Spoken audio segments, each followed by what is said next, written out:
team of engineering heavyweights is trying to solve a tricky technical puzzle.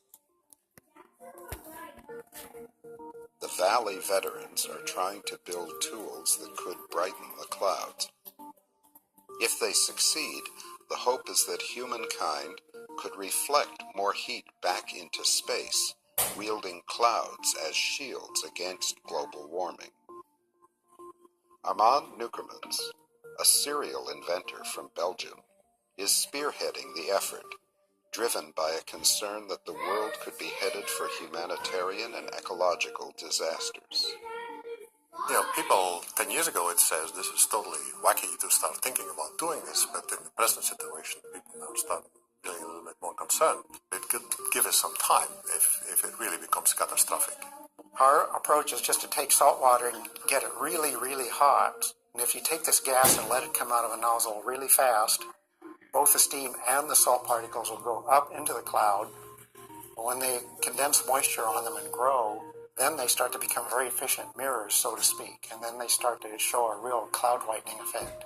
There are few full-throated advocates of cloud brightening and similar so-called geoengineering techniques, but some climate scientists have begun to study the potential effectiveness and possible side effects of these strategies, in case a rapidly warming world necessitates an option of last resort.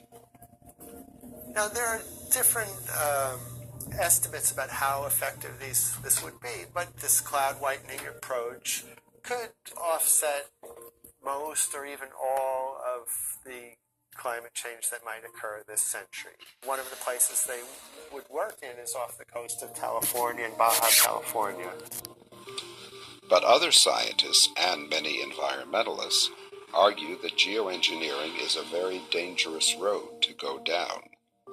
Technologies that we're potentially talking about pose extremely serious risks, even assuming that they can be effective. It may radically alter precipitation patterns in certain parts of the world. For example, in the Amazon, where precipitation is critical for the terrestrial species and the trees themselves to thrive. I don't think we can potentially take geoengineering off the table. At the same time, I think we need to set an extremely high bar because of the negative implications I talked about, and also because of what we call the potential moral hazard.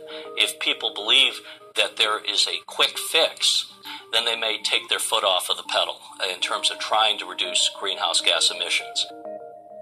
The whole planet is highly interconnected. Anything that's done anywhere will affect places far away. The question is, how big are these effects and how reversible are they? I think the cloud whitening, the distant effects probably are not going to be that huge, and presumably if they stop within a few weeks, things would be pretty much back to normal. Best thing to do would be to dramatically cut our greenhouse gas emissions now. That's not the trajectory that we're on, and we have to think of, well, what can we do if real catastrophe happens?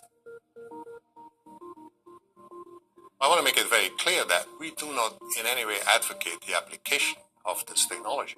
No replacement for any of the other stuff that we should do. But we certainly do think that these technologies should be researched. If we really have to use it, it may give us a few decades, but the good and the bad still need to be separated and figured out.